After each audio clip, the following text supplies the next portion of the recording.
નમસ્કાર વિદ્યાર્થી મિત્રો, ફરી પાછા આપણે ધોરણ 12 સાયન્સ ફિઝિક્સ ચેપ્ટર નંબર 9 માં આગળ વધીએ છીએ. આજનો આપણો જે મહત્વનો ટોપિક છે એ છે લેટરલ શિફ્ટ. ચાલો, તો લેટરલ શિફ્ટ જે છે એમાં આપણને સૂત્રની તારવણી તો નથી આવી, પણ કોન્સેપ્ટ જે છે એ આપણે સમજવાનો છે. અને સૂત્ર પણ આપણે યાદ રાખશું MCQ ને એની માટે, ખાસ કરીને આપણે JEE નીટ જેવી પરીક્ષાઓની તૈયારી કરતા હોય તો એની માટે જરૂરી છે. કારણ કે NCERT ટેક્સ્ટ બુકમાં પાછું આપણને એની માટેનું સૂત્ર પણ નથી આપેલું. તો એક કાચનો સ્લેબ જે છે એ આપણે લઈએ છીએ. એક કાચનો સ્લેબ છે. હવે એના પર એક કિરણ આપણે આપાત કરીએ, એટલે આ જે છે એ આપાત કિરણ થઈ ગયું. હવે ખૂણાઓ વ્યાખ્યાયિત કરવા માટે આપણે શું કરીએ? ખૂણાઓ કોની સાથે આપણે વ્યાખ્યાયિત કરીએ? સપાટીને દોરેલા લંબ સાથેના. એટલે આ સપાટીને દોરેલો લંબ છે. હવે અહીંયા જો આ કાચનો સ્લેબ છે, બહારનું માધ્યમ છે એ આપણે હવાનું લઈએ. બરોબર, આ બહારનું માધ્યમ એટલે એનો વક્રી ભવનાંક આપણે N1 કહીએ.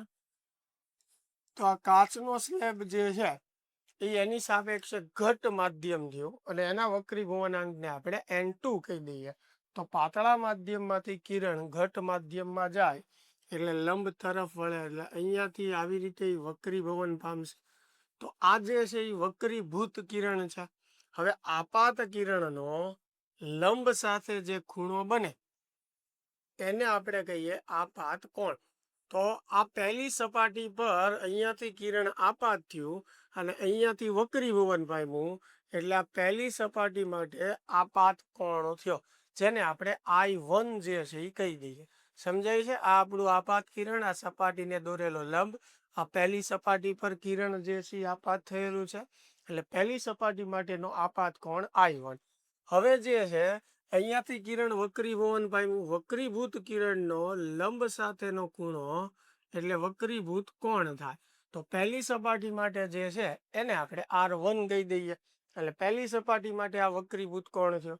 હવે આ જે કિરણ અહીંયાથી વક્રી ભવન પામીને આવે છે એ અહીંયા બીજી સપાટી પર આપાત થાય છે એમ આપણે કહી શકીએ.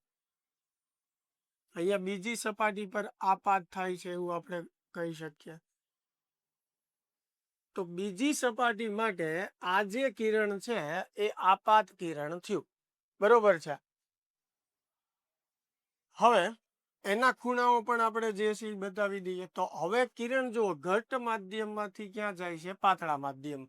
અહીંયા સમજો, પેલા પાતળામાંથી ઘટ માધ્યમમાં ગયું એટલે લંબ તરફ આવશે. હવે ઘટમાંથી પાછું બહાર હવા તરફ એટલે કે પાતળા માધ્યમ તરફ નીકળે છે, એટલે લંબથી જે છે એ દૂર જશે, એટલે કિરણ જે છે આવી રીતે બહાર નીકળશે. તો આ બીજી સપાટી છે. બીજી સપાટી માટે આ આપાત કિરણ થયું અને આ બહાર જે નીકળ્યું એ વક્રીભૂત કિરણ થયું. તો બીજી સપાટી માટે આપાત કોણ જે છે એને આપણે કહી દઈએ I2. બરોબર, અને વક્રીભૂત કોણ જે છે એને કહી દઈએ આપણે R2.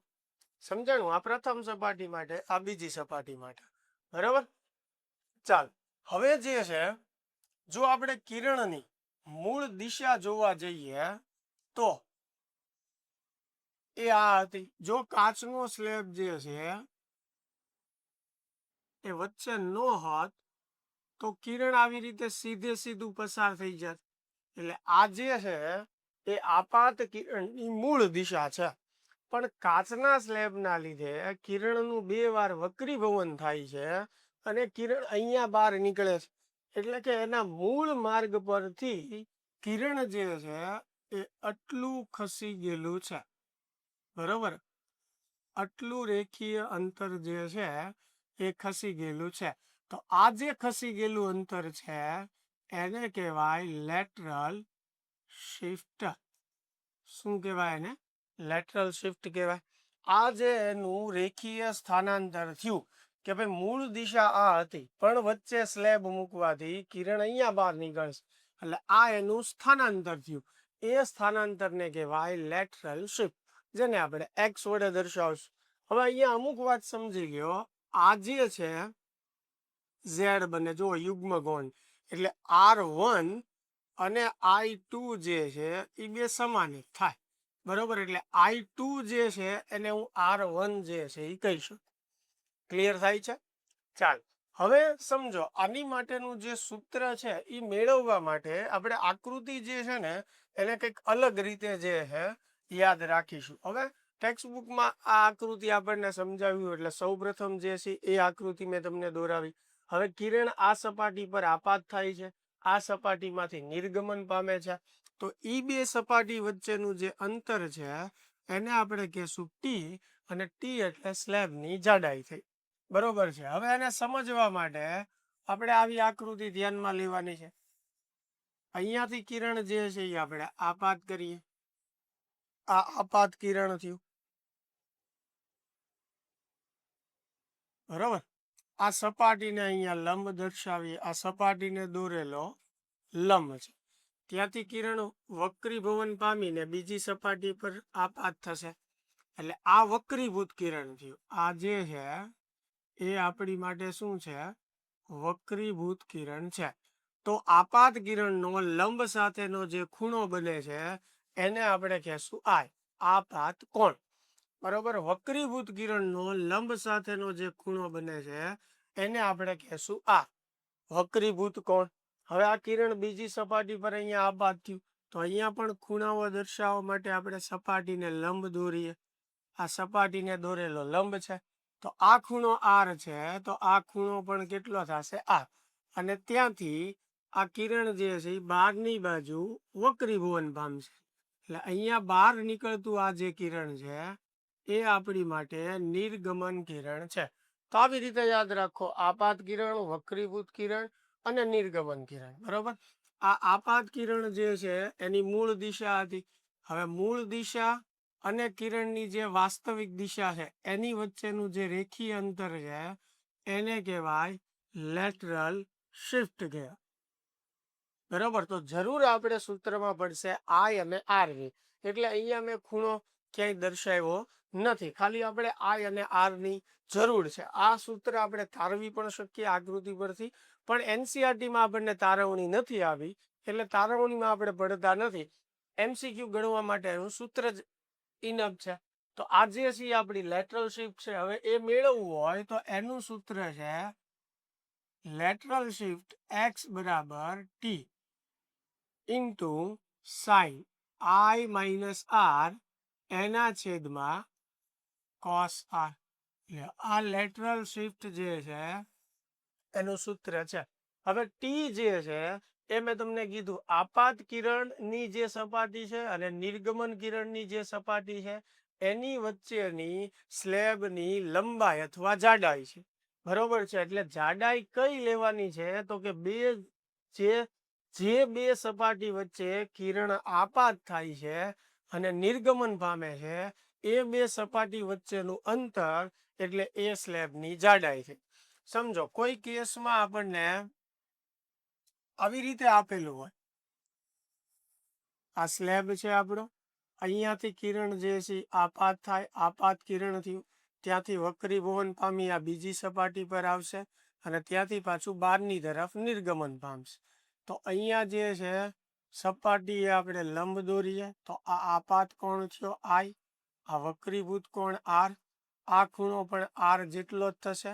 તો હવે સ્લેબની જાડાઈ કઈ કહેવાશે? આ બે સપાટી વચ્ચેનું જે અંતર છે એ શું થશે? સ્લેબની જાડાઈ. આ આપાત કિરણ જે છે એની મૂળ દિશા હતી, અને મૂળ દિશા અને વાસ્તવિક દિશા જે છે એની વચ્ચેનું અંતર રેખીય અંતર, એટલે લેટરલ શિફ્ટ થયું. તો લેટરલ શિફ્ટ જે છે એનું સૂત્ર x બરાબર t sine I minus R એના છેદમાં cos R. હેડી, આ સૂત્રથી આપણે લેટરલ શિફ્ટ જે છે એ મેળવી શકીએ. હવે જો ખૂણો ખૂબ નાનો હોય, ખૂણો ખૂબ નાનો હોય, એટલે કે I અને R જે છે એ નાના હોય, તો આ સૂત્રનું એક સહેલું સ્વરૂપ જે છે એ આપણને ગણતરી કરવામાં હેલ્પફુલ રહે. હવે ખૂણો નાનો એટલે ક્યારે? તો કે જ્યારે 9 ડિગ્રી કે 9 કરતા ઓછો, એવા કેસની અંદર તમે sine I minus R near about શું લખી શકો આઈ માઇનસ આર એટલે કે sine theta near about theta અને કોસ આર જે છે એ નિયર અબાઉટ આર થશે કારણ કે સોરી નિયર અબાઉટ 1 થશે કારણ કે કોસ જે છે એમાં જેમ ખૂણો નાનો થાય એમ કોસની કિંમત એક તરફ જાતી જાય જેમ કે કોસ 0 1 એટલે ખૂણો જેટલો નાનો હશે એમ એની કિંમત એક તરફ જાતી જશે એટલે ખૂણો બહુ નાનો હોય તો નિયર અબાઉટ એની કિંમત આપણે 1 લખી શકીએ તો એવા કેસમાં લેટરલ શિફ્ટનું ડાયરેક્ટ સૂત્ર થશે x બરાબર t into I minus R બરોબર છે અથવા ટી અહીંયાથી આઈ તમે કોમન કાઢી શકો તો 1 માઇનસ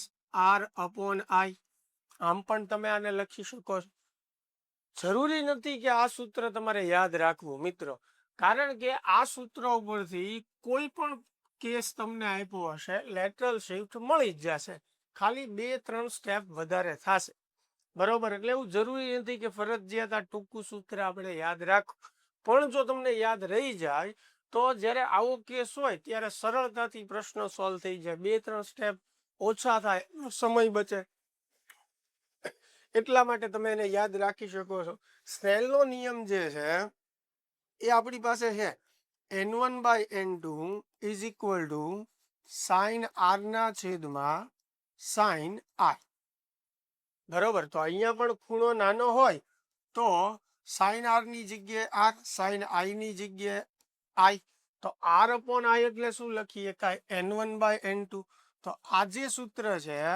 એ આપણે 1 માઇનસ n1/n2 આવી રીતે પણ દર્શાવી શકીએ છીએ ચાલો ખ્યાલ આવ્યો સૂત્ર જે છે આ આકૃતિ ઉપરથી અથવા આની પહેલા જે આપણે આકૃતિ દોરી એના એ આપણે તારવી જ શકીએ પણ તારવણી આપણે એનસીઆરટી ગુજરાત બોર્ડના કોર્સમાં નથી એટલે આપણે અલગથી તારવતા નથી પણ એમસીક્યુ આપણે સોલ્વ કરી શકીએ એની માટે થઈને હું તમને લેટરલ શિફ્ટનું સૂત્ર આપું છું એના અમુક સરળ સ્વરૂપ પણ મેં તમને આપ્યા છે તો એ રીતના પ્રશ્નો આપણને પૂછે તો ત્યારે આપણને હેલ્પફુલ છે મૂળ લેટરલ શિફ્ટ બીજું કાંઈ નથી સરળ શબ્દમાં કેવું હોય તો જ્યારે પ્રકાશનું જે કિરણ છે એ હવામાંથી કોઈ માધ્યમમાં પ્રવેશે છે બરોબર તો એની મૂળ દિશા જે છે અને એની જે વાસ્તવિક દિશા છે એની વચ્ચેનું જે રેખીય અંતર છે એને શું કહેવાય લેટરલ શિફ્ટ કે ક્લિયર થાય છે ચાલ એની પછીનો એક નાનો એવો ટોપિક આપણે ધ્યાનમાં લઈએ તો એ છે આભાસી ઊંડાઈ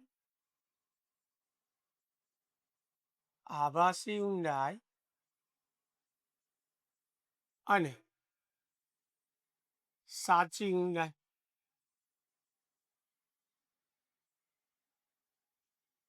ચાલ હવે આવું આપણે ઘણી વાર મિત્રો અનુભવ્યું હોય કે જ્યારે પાણી ભરેલું કોઈ પાત્ર હોય અને એના તળિયે કોઈ વસ્તુ જે છે પડેલી હોય તો એ આપણને સહેજ ઉપર આવેલી દેખાશે આ થાય છે વક્રીભવનના લીધે અને આપણને જે દેખાય છે વસ્તુ એ આભાસી સ્થાને દેખાય છે બરાબર વાસ્તવમાં ત્યાં હોતી નથી એ કંઈક થોડીક ઉપર આવેલી જણાશે ધારો કે કાચનો એક જાડો ટુકડો હોય અને એની નીચે તમે કોઈ વસ્તુ મૂકી દો તો એ વસ્તુ તમને થોડીક ઉપસેલી દેખાશે અથવા થોડી ઊંચે આવેલી જણાશે ઘણી વખત આપણે સ્વિમિંગ પુલમાં પણ આ અનુભવ્યું હોય સ્વિમિંગ પુલમાં સ્વચ્છ ચોખ્ખું એકદમ તળિયું દેખાય એવું પાણી ભરેલું હોય તો બહારથી જ્યારે આપણે તળિયું જોઈએ તો તળિયું ઉપર આવેલું દેખાય એટલે આપણને એવું થાય કે ભાઈ પુલ જે છે એની ઊંડાઈ ઓછી છે પણ જ્યારે આપણે પાણીની અંદર પડીએ તો એ ઊંડાઈ જે છે વધારે અનુભવાશે આપણને એનું કારણ શું છે તો કે વક્રીભવનના લીધે એ તળિયું આપણને ઉપર આભાસી સ્થાને દેખાય છે એટલે બહારથી જોતા જે છે ઊંડાઈ ઓછી લાગશે તો આવા ઘણા કેસ છે કે જેની અંદર કાચ હોય પાણી હોય એટલે કે કોઈ માધ્યમની અંદર પડેલી વસ્તુ જે છે એ આપણને એના મૂળ સ્થાનની બદલે ક્યાં દેખાય છે આભાસી સ્થાને દેખાય છે બરોબર ચાલો એ સમજવા માટે આપણે એક આકૃતિ જે છે ધ્યાનમાં લઈએ ધારો કે આ કોઈ માધ્યમ છે બરોબર છે ઘટ માધ્યમ આ બાર જે છે હવાનું માધ્યમ છે અને એવું સમજી લો સરળતા માટે ધારો કે આ પાણી છે બરોબર. હવે એના તળિયે જે છે અહીંયા નીચે કોઈ વસ્તુ પડી છે એટલે આ ઓબ્જેક્ટ થયો આપણો. બરોબર છે. હવે ઊંડાઈ ક્યાંથી આપણે નક્કી કરવાની હોય? સપાટીથી. આ ખાસ ધ્યાન રાખજો. આપણે જે ઊંડાઈની વાત કરીશું એ ક્યાંથી નક્કી કરવાની હોય? જે માધ્યમમાં આપણે જોઈએ છીએ એ માધ્યમની ઉપરની સપાટી હતી, એટલે કે અહીંયાથી. બરોબર છે. હવે સપાટીથી વાસ્તવમાં વસ્તુ જે ઊંડાઈએ હોય એને આપણે કહેશું HO અથવા H2 પણ કહી શકો તમે તમારી ટેક્સ્ટબુક પ્રમાણે. તો HO જે છે એ શું છે? સાચી ઊંડાઈ છે. ઓરિજિનલ એની ઊંડાઈ છે. HO વડે એને આપણે દર્શાવીએ એટલે સપાટીથી વાસ્તવમાં એટલી ઊંડાઈ છે. પણ જ્યારે આપણે એને બહારથી જોઈએ તો ધારો કે વસ્તુ આપણને કંઈક અહીંયા દેખાય, બરોબર, એટલે સહેજ ઉપર આવેલી દેખાશે. તો સપાટીથી આપણને જ્યાં તે દેખાય છે એ ઊંડાઈને કહેવાય HI. એટલે HI જે છે એ શું થશે? એની આભાસી ઊંડાઈ થશે. તો વસ્તુ કેટલી આપણને ઉપર દેખાણી? એટલી. અહીંયા હતી એની બદલે દેખાય છે અહીંયા. તો આ વસ્તુની ખસેલી ઊંચાઈ, બરોબર, કે ઊંડાઈ કહેવાય, જેને આપણે ડેલ્ટા H વડે દર્શાવશું. એટલે ડેલ્ટા H જે છે એ વસ્તુની ખસેલી ઊંચાઈ છે કે ઊંડાઈ છે. બરોબર છે. તો આટલું સ્થાન એનું ખસી ગયું. તો વસ્તુનું જે આ ખસેલું સ્થાન છે એ ડેલ્ટા H થયું. હવે ડેલ્ટા H મને કઈ રીતે મળશે? જોવો જોઈએ. ડેલ્ટા H, તો આ આટલું અંતર કેટલું છે? HO. અને આ કેટલું છે? HI. તો HO માંથી HI હું બાદ કરી નાખું તો મને ખસેલી ઊંચાઈ કે ઊંડાઈ મળે કે નહીં? એટલે આ ડેલ્ટા H છે. હવે આ મેં જનરલ તમને એક ખાલી વાત સમજાવી કે HO શું છે, HI શું છે. હવે આવું કઈ રીતે થાય છે અને એના સૂત્રની આપણે ચર્ચા કરી. ફરીને જે હશે એ પાછું આપણે માધ્યમ લઈએ. બરોબર. ધારો કે અહીંયા જે છે કોઈ વસ્તુ પડેલી છે, બરોબર. હવે પ્રતિબિંબ સમજવા માટે આપણે જ્યારે અરીસાવાળા લેક્ચર સ્ટાર્ટ કર્યા ત્યારે પણ વાત કરી હતી કે પ્રતિબિંબ સમજવા માટે ઓછામાં ઓછા આપણે બે કિરણો જે છે એ ધ્યાનમાં લેવા પડે. હવે એક વસ્તુ સમજો કે આ એક સપાટી છે, બરોબર. તો સપાટી પર આપણે કિરણ આપાત કરીએ એટલે આ આપાત કિરણ થયું, ત્યાંથી વક્રીભવન પામી ધારો કે આવી રીતે કઈ જાય છે. તો સપાટીને જે આપણે લંબ દોરીએ એની સાથે આપણે આપાત કોણ અને વક્રીભૂત કોણ વ્યાખ્યાયિત કરીએ. સપાટીને જે લંબ દોરીએ, પણ જો કિરણ જ સપાટીને લંબ હોય તો આ આપણી સપાટી છે. સપાટીને એક્ઝેક્ટ લંબ કિરણ આપાત થાય. કોઈ પણ સપાટીને જ્યારે કિરણ જે છે લંબ આપાત થશે ત્યારે વક્રીભવન પામ્યા વગર સીધે સીધું પસાર થશે. પછી એક માધ્યમમાંથી બીજા માધ્યમમાં જાય કે બીજા માધ્યમમાંથી પહેલા માધ્યમમાં આવે. બરોબર છે. કિરણ સીધે સીધું જ જશે જ્યારે સપાટીને લંબ આપાત થશે. બરોબર. તો અહીંયા પ્રતિબિંબ સમજવા માટે હું એક જે છે એ વસ્તુમાંથી નીકળતું આ દિશાનું કિરણ ધ્યાનમાં લઉં છું. આ દિશામાં એક કિરણ નીકળે. ઘણા બધા કિરણો નીકળતા હશે. પ્રતિબિંબ સમજવા માટે બે કિરણોની જરૂર પડે. બરોબર છે. તો મેં એક કિરણ જે છે એવું લીધું કે જે ઉપર જતા સપાટીને લંબ થતું હોય. એટલે આ કિરણ જે છે સીધે સીધું પસાર થઈ જશે. બરોબર. એક કિરણ જે છે એ આપણે સપાટીને કંઈક ખૂણે આપાત થાય એવી રીતે લઈએ આપણે. બરોબર. અને ખૂણાઓ દર્શાવવા માટે અહીંયા સપાટીને મારે લંબ દોરવો પડે. આ સપાટીને મેં લંબ દોર્યો તો આ એક કિરણ થઈ ગયું, આ લંબ થઈ ગયું, એટલે આને તમે આપાત કોણ કહી શકો, આઈ. બરોબર. હવે આ કિરણ જે છે એ ઘટમાંથી પાતળા માધ્યમમાં જાય છે. હમણાં જ આપણે વાત કરી કે આ બહારનું માધ્યમ જે છે એ આપણે હવાનું લીધું છે. આ ઘટ માધ્યમ જેને આપણે પાણી વિચાર્યું છે, કાચે હોઈ શકે. બરોબર છે. તો મેં અહીંયા પાણી વિચાર્યું છે. તો પાણીમાંથી કિરણ હવામાં જાય છે, ઘટ માધ્યમમાંથી પાતળા માધ્યમમાં જાય છે. તો ઘટમાંથી પાતળા માધ્યમમાં જાય કિરણ ત્યારે લંબ જે છે એનાથી દૂર જશે, બરોબર છે. એટલે કિરણ જે છે અહીંયાથી આવી રીતે વક્રીભવન પામશે. હવે સમજો કે અહીંયા કંઈક આપણે આંખ રાખીને આ વસ્તુને જોવાનો પ્રયત્ન કરતા હોઈએ. હવે વસ્તુનું પ્રતિબિંબ મિત્રો ક્યારે આપણને દેખાશે કે જ્યારે એ બંને કિરણો જે છે કોઈ બિંદુ પાસે કેન્દ્રિત થાય. હવે આજે મેં બે કિરણ લીધા છે, એક કિરણ જે છે આમ સીધું વયું ગયું છે અને એક કિરણ જે છે વક્રીભવન પામીને આમ નીકળી ગયું છે. તો આ બંને કિરણો આંખમાં કેન્દ્રિત થવાના નથી. તો એનું પ્રતિબિંબ સમજવા માટે મારા કિરણો જે છે એને પાછળની બાજુ શું કરવા પડે? લંબાવવા પડે. આ કિરણને પણ લંબાવું તો એ તો એક ડાયરેક્શનમાં પાછું આવશે અને આ કિરણને પણ લંબાવીએ તો આ કિરણને આપણે લંબાવીએ એટલે અહીંયા કંઈક બંને કિરણો, આ પહેલું કિરણ અને આ બીજું કિરણ, એટલે આને મેં કિરણોને અપકેન્દ્રિત કર્યા કહેવાય. કારણ કે બંને કિરણો સીધે સીધા આંખમાં કેન્દ્રિત થતા નથી, બરોબર છે. તો પ્રતિબિંબ સમજવા માટે મારે બંને કિરણોને પાછળની બાજુ લંબાવવા પડશે, એટલે કે અપકેન્દ્રિત કરવા પડશે અને જ્યાં તે અપકેન્દ્રિત થશે ત્યાં પ્રતિબિંબ જે છે એ આપણી આંખને દેખાશે. એટલે વસ્તુ અહીંયા સ્થાને છે પણ પ્રતિબિંબ જે છે એનાથી સહેજ ઉપર દેખાશે. હવે વ્યવહારમાં આટલું બધું ઉપર દેખાય નહીં. આ તો આકૃતિ મોટી દોરવા માટે તમને સ્પષ્ટ દેખાય એટલા માટે થોડુંક મેં મોટું દોર્યું છે, એટલે પ્રતિબિંબ એટલે ઊંચે આવે છે. એ ખાસ ધ્યાન રાખજો. આપણને ખ્યાલ છે વ્યવહારમાં કેટલું ઉપર દેખાય, બરોબર છે.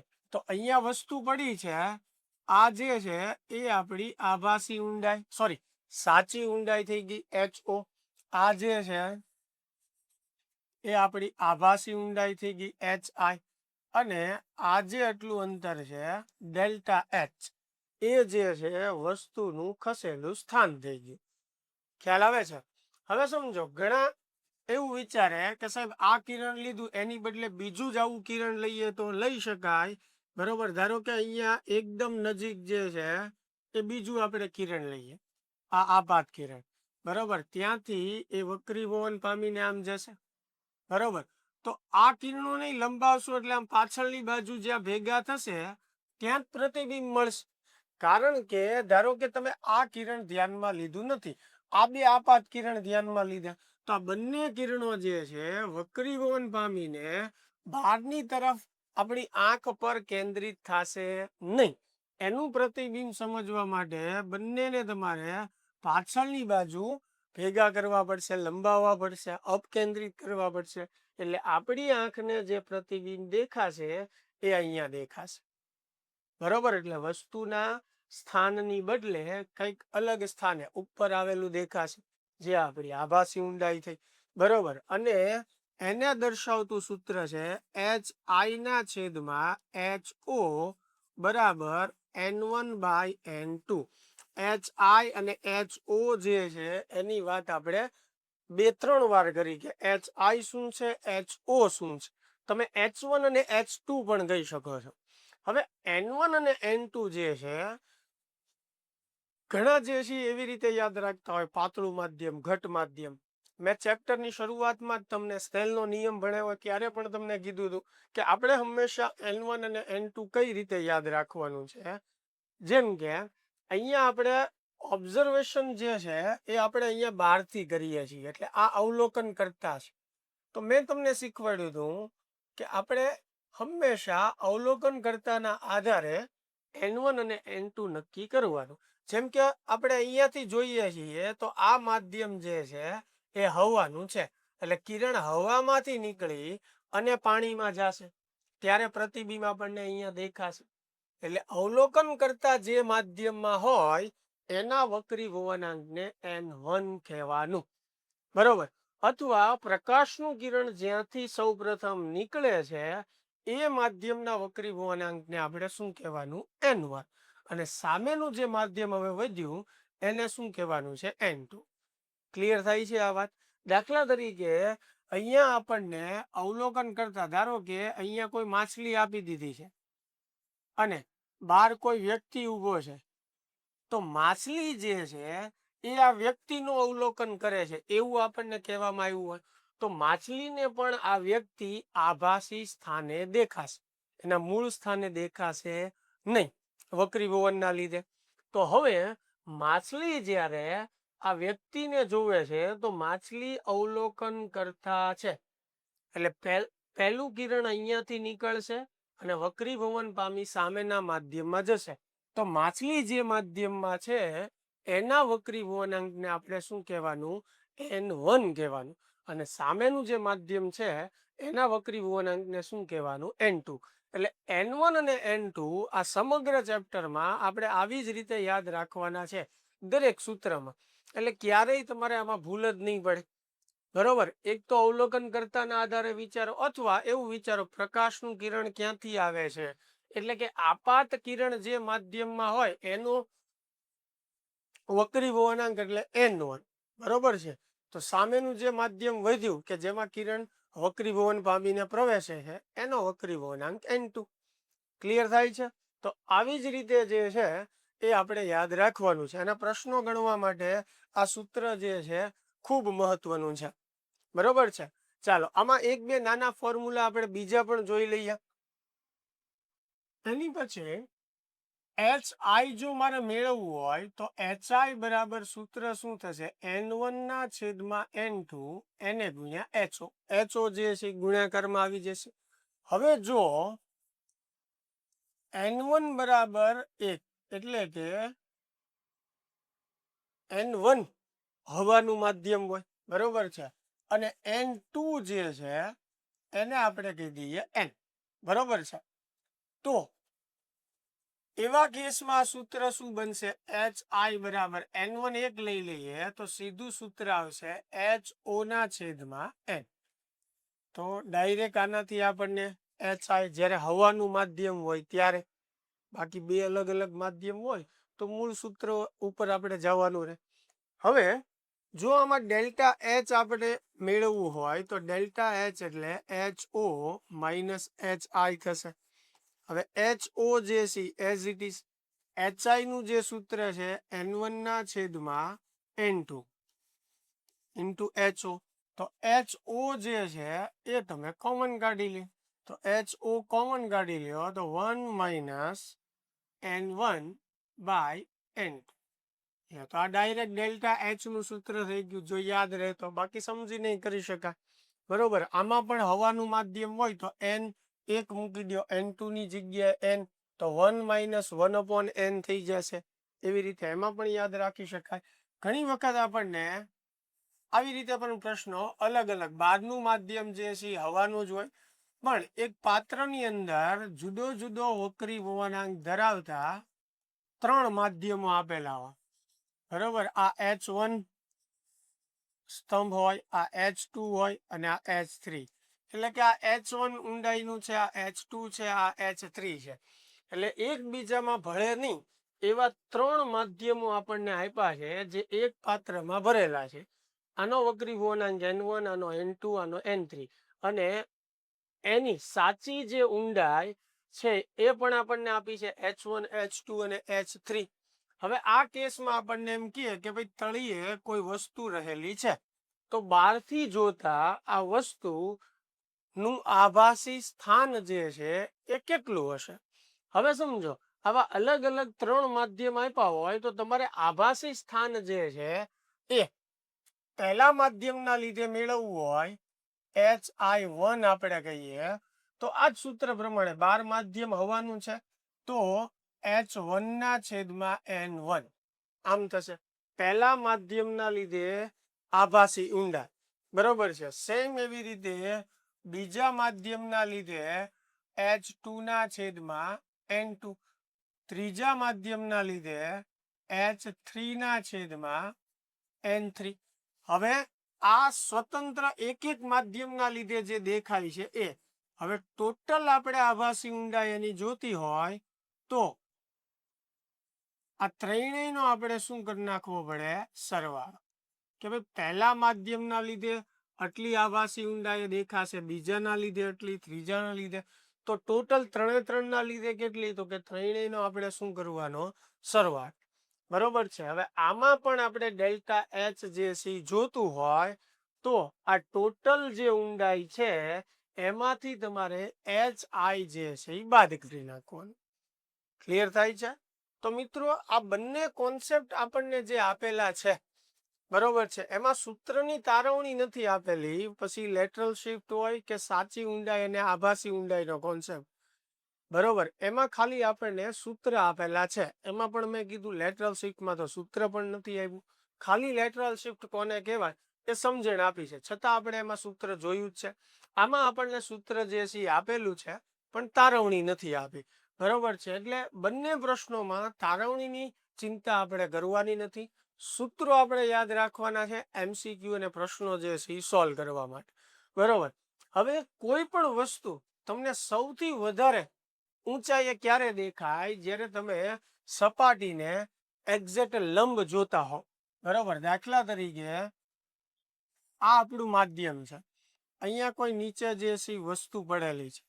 હવે એક્ઝેક્ટ તમે ઉપર અહીંયા આંખ તમારી રાખો ત્યારે એ વસ્તુ જે છે એ સૌથી વધારે ઊંચાઈએ આપણને દેખાશે. બરોબર. હવે આમાંથી તમે બે કિરણો લ્યો, એક કિરણ જે છે ધારો કે આ બાજુ આમ, એક કિરણ જે છે આ બાજુ. બરોબર.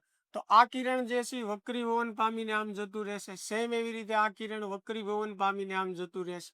એટલે બે માંથી એક પણ કિરણો આંખમાં પ્રવેશશે નહીં. તો પ્રતિબિંબ સમજવા માટે આપણે આ કિરણોને પાછળની બાજુ જે છે એ લંબાવવા પડે. એટલે અહીંયા ધારો કે બંને કિરણો અપકેન્દ્રિત થાય છે, તો આ વસ્તુ જે છે એની સાચી ઊંડાઈ છે અને અહીંયા આપણને એનું પ્રતિબિંબ આભાસી સ્થાને દેખાશે, એટલે આ એની આભાસી ઊંડાઈ. તો કોઈ પણ વસ્તુ કોઈ માધ્યમમાં સૌથી વધારે ઊંચાઈએ ક્યારે દેખાય? એક્ઝેક્ટ ઉપર શિરોલંબ દિશામાંથી તમે એનું અવલોકન કરતા હોવ ત્યારે. અને અહીંયા મિત્રો આકૃતિ દોરવા માટે આપણે કિરણોને ખૂબ અલગ અલગ દર્શાવ્યા હોય. વાસ્તવમાં વ્યવહારમાં આપણી આંખ જે છે એ ખૂબ નાની છે. બરોબર છે, એટલે એમાં જ્યારે બંને કિરણો એક સાથે પ્રવેશશે ત્યારે જ પ્રતિબિંબ જે છે એને વ્યવસ્થિત જોઈ શકશે આભાસી સ્થાને. બરોબર. એટલે એ બંને કિરણો જે છે કેવા હોય? ખૂબ નજીક હોય. બરોબર. એટલે એ વસ્તુ આપણે ખાસ મગજમાં રાખવાની છે. ચાલો, તો આ કોન્સેપ્ટ માટે આ જે સૂત્ર છે આપણું HI/H0 બરાબર N1/N2 ખૂબ મહત્વનું છે. પ્રશ્નો પણ આની ઉપરથી આપણે ગણશું. ચાલો, તો આશા છે મને કે આજે જે કંઈ સમજાયું એ વ્યવસ્થિત તમને મગજમાં ઉતર્યું હશે. ચાલો, મળીએ નેક્સ્ટ વિડીયોમાં.